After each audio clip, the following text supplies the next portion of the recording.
अस्सलामु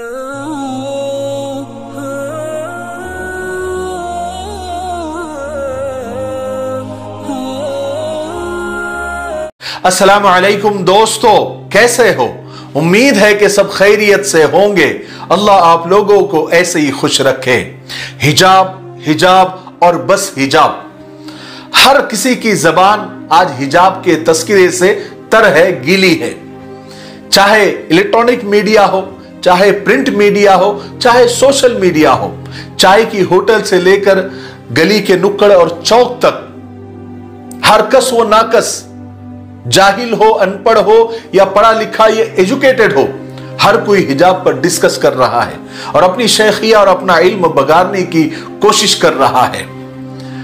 और हिजाब का मसला, जैसा कि आप और हम जानते हैं कि कर्नाटक के एक स्कूल से शुरू हुआ और आज पूरे भारत में, क्या पूरी दुनिया में फैल गया। फिर बहुत सारी तंजीमें इसमें कूद पड़ी, इधर की भी उधर की भी। फिर बहुत सारी सियासी पार्टियां भी कूद पड़ी, इधर की भी उधर की भी। और फिर राय का पहाड़ बन गया और मामला हाई कोर्ट में चला गया। अब अल्लाह को मालूम क्या फैसला आता है। हम दुआ करते हैं कि कोर्ट से ऐसा फैसला हो जिसमें सबके हुकूक और राइट्स की हिफाजत हो इंशाअल्लाह। और हमें हमारे मुल्क की अदलिया पर, यानी इंसाफ पर, कोर्ट पर, अदालत पर पूरा इत्मीनान है।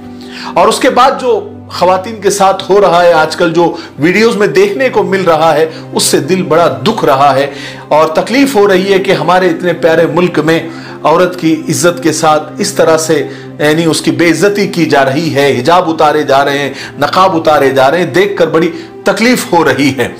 लेकिन बुरा वक्त है। बुरे वक्त की सबसे खास बात यह होती है कि वो रुकने के लिए नहीं आता, वो जाने के लिए आता है। लेकिन आज जो मेरा टॉपिक है वो इन सब बखेड़ों से हटकर है। मैं ये पूछना चाहता हूं कि ये मसला बना क्यों।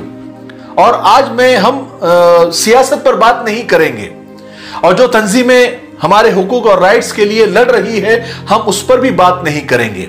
आज हम सिर्फ अपने गिरेबान में झांकेंगे, अपना जायजा लेंगे और यकीनन हमें अपने गिरेबान में झांकना चाहिए। क्या हमारी खवातीन, हमारी औरतें शरीयत के मुताबिक 100% नकाब, हिजाब, बुर्का पहनती है, पर्दे का एहतमाम करती हैं? शादियों में देख लो, वलीमों में देख लो, किसी तकरीब में, किसी जलसे में, किसी प्रोग्राम में, मॉल्स में, पार्कों में, गार्डन्स में, आप देख लीजिए, रास्तों में, बाजारों में, क्या आपको खवातीन अक्सर या 100% आपको हिजाब में, नकाब में, पर्दे में नजर आती है? चलो 100% छोड़ दो, क्या मैक्सिमम आपको हिजाब में और पर्दे में हमारी खवातीन नजर आती है? यकीनन आपका जवाब यह होगा कि बहुत कम नजर आती है। देखिए, मैं आपको एक बात बताना चाहता हूं। गैर मुस्लिम भाई बहन कुरान नहीं पढ़ते, हदीस नहीं पढ़ते, बुखारी नहीं पढ़ते, बल्कि वो हमको पढ़ते हैं, हमको देखते हैं और हम ही को कुरान समझते हैं, हम ही को हदीस समझते हैं, हम ही को इस्लाम समझते हैं। हमारी हर हरकत देखकर उन्हें ऐसा लगता है कि ये इस्लाम उनको सिखाता है।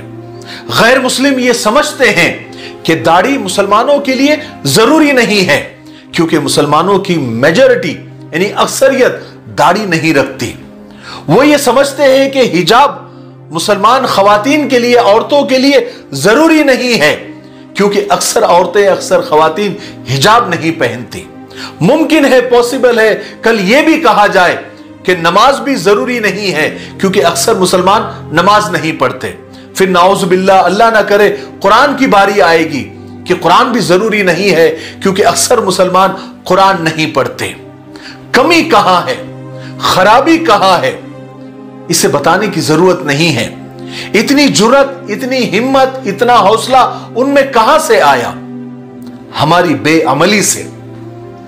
हमारी बेअमली ने उन्हें हमारे खिलाफ जुर्रत दी, हिम्मत दी और उन्हें हमारे ऊपर मुसल्लत किया। हकीकी बात यह है और असल बात यह है कि गैर मुस्लिम खुद से कुछ नहीं समझ रहे हैं, बल्कि हम अपनी बेअमल जिंदगी से उन्हें समझा रहे हैं कि हमारे लिए इस्लाम की तालीमात और अहकाम और कुरान और हदीस की बातें इतनी जरूरी नहीं है कि हम उस पर अमल करें। अगर होती तो हम 100% उस पर अमल करते। ये हम उनको समझा रहे हैं। यही वजह है कि इस्लामी तालीमात पर अमल करने की आजादी दिन ब दिन छिनती जा रही है, क्योंकि जब आजादी थी तब हमने उस पर अमल नहीं किया। अब जब आजादी छिन रही है तो हम परेशान हो रहे हैं, हम चिल्ला रहे हैं, हम बिलबिला रहे हैं। याद रखें, जो अपनी शनाख्त और आइडेंटिटी और पहचान की हिफाजत करता है, जो भी कौम, उसकी पहचान बाकी रहती है। एक मुसलमान होने की हैसियत से, एक ईमान वाला होने की हैसियत से इस्लामी शनाख्त और इस्लामी आइडेंटिटी की हिफाजत इस्लामी तालीमात पर अमल करके ही की जा सकती है, कोर्ट और कचहरी में केस लड़कर नहीं। फिर इतना सब कुछ हो जाता है तो दिल में यह बात आती है कि ऐसे में अल्लाह कहां है, अल्लाह की मदद क्यों नहीं आती। जब इस बात को कुरान से समझने की कोशिश की जाती है तो समझ आता है कि अल्लाह की तरफ से ईमान वालों की नुसरत उनकी तादाद पर, उनके हथियार पर, उनके शोर शराबों पर और उनके नारों से अल्लाह की मदद नहीं आती, बल्कि ईमान और नेक आमाल की बुनियाद पर आती है। अल्लाह तबारक व तआला फरमाते हैं कि इन तंसुरुल्लाह, अगर तुम अल्लाह की मदद करोगे तो यंसुरुकुम, तुम्हारी मदद की जाएगी। यानी अल्लाह की मदद, यानी उसके दीन पर अमल करोगे तो फिर अल्लाह तुम्हारी मदद करेगा। और नबी करीम सल्लल्लाहु अलैहि वसल्लम ने भी फरमाया कि तुम शरीयत इलाही की हिफाजत करो, अल्लाह तुम्हारी हिफाजत करेगा। क्या वाकई में हम शरीयत की हिफाजत कर रहे हैं? क्या शरीयत की हिफाजत सिर्फ सड़कों पर होगी या अमली जिंदगी में भी होगी? क्या शरीयत की हिफाजत सिर्फ कोर्ट और कचहरी में होगी? क्या अमली जिंदगी में नहीं होगी? असल शरीयत की हिफाजत अमली जिंदगी से ही की जा सकती है।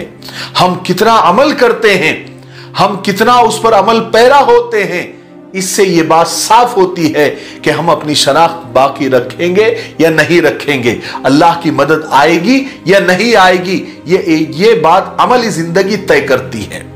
मुमकिन है कि आज दलीलों की बुनियाद पर कोर्ट का फैसला हमारे हक में आ भी जाए, लेकिन क्या कभी हमने ये सोचा है कि कुरान और हदीस का फैसला हमारे हक में क्या है?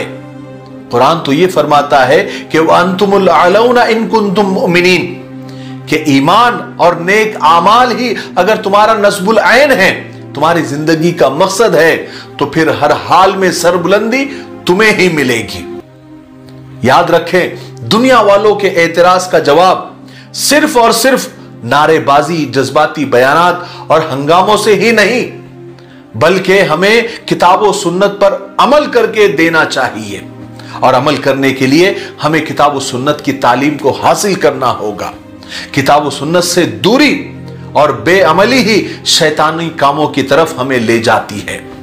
मेरी बात का खुलासा यह है कि अल्लाह रब्बुल आलमीन की मदद हासिल करने के लिए, नुसरत हासिल करने के लिए हमें अल्लाह वाला बनना पड़ेगा और उसकी बात माननी पड़ेगी, तभी हम अपनी खोई हुई इज्जत और वकार को बहाल कर सकते हैं। अल्लाह रब्बुल आलमीन ने फरमाया, कुरान पाक की आयतों के मफहूम और खुलासा भी यही है कि इज्जत का मालिक अल्लाह रब्बुल आलमीन है।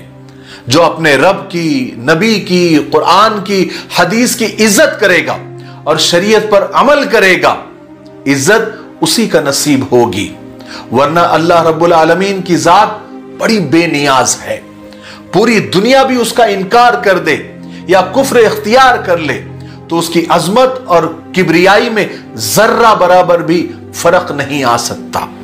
इसलिए हम सब की जिम्मेदारी है कि लोगों को सही अकीदे की मालूमात करवाए, किताब और सुन्नत पर अमल करने की दावत दे, लोगों को अल्लाह से, अल्लाह के घर से, अल्लाह की किताब से, नबी की सुन्नतों से जोड़े, ताकि इज्जत मिले, सुरखरुई हासिल हो और अल्लाह की मदद नाजिल हो। न कहीं जहां में अमा मिली, जो अमा मिली तो कहां मिली, मेरे जुर्म खाना खराब को तेरे अफ़्व बंदे नवाज में। बीमारी बेअमली है और इलाज किताब व सुन्नत पर अमल करना है। और आखिर में मैं इतना कहना चाहता हूं कि जो भी हमारे हक के लिए रास्तों पर लड़ रहे हैं, पार्लियामेंट में लड़ रहे हैं, कोर्ट और कचहरी में लड़ रहे हैं, चाहे वो मुस्लिम हो या गैर मुस्लिम हो। हमारे हिंदुस्तान की बड़ी ये, हमारे भारत की बड़ी खूबसूरती है कि जब भी हम पर कोई मुसीबत आती है तो हमारे गैर मुस्लिम भाई बहन हमारे साथ शाना बशाना खड़े रहते हैं, और जब उन पर कोई मुसीबत आती है तो हम उनके साथ शाना बशाना खड़े रहते हैं। यह है भारत की खूबसूरती। तो जितने भी लोग हमारे हक के लिए लड़ रहे हैं, चाहे वो कहीं भी हो, रास्तों पर हो, कोर्ट और कचहरी में हो, चाहे पार्लियामेंट में हो, हम सबकी कामयाबी की दुआ करते हैं। अल्लाह ताला सबको कामयाब फरमाए। ठीक है, मुझे उम्मीद है कि आज की बातों से बहुत कुछ सीखने को मिला होगा। कभी भी जज्बातियत से और कट्टरपंथी से काम नहीं होता, बल्कि समझदारी से, प्यार और मोहब्बत और सब्र से काम बनता है। ठीक है, तब तक मेरे लिए, पूरी उम्मत के लिए, पूरी इंसानियत, पूरी मानवता के लिए और हमारे प्यारे मुल्क भारत के लिए और यहाँ की अमन शांति के लिए, तरक्की उन्नति के लिए खूब दुआएं करते रहें। अस्सलामु अलैकुम व रहमतुल्लाहि व बरकातुहू।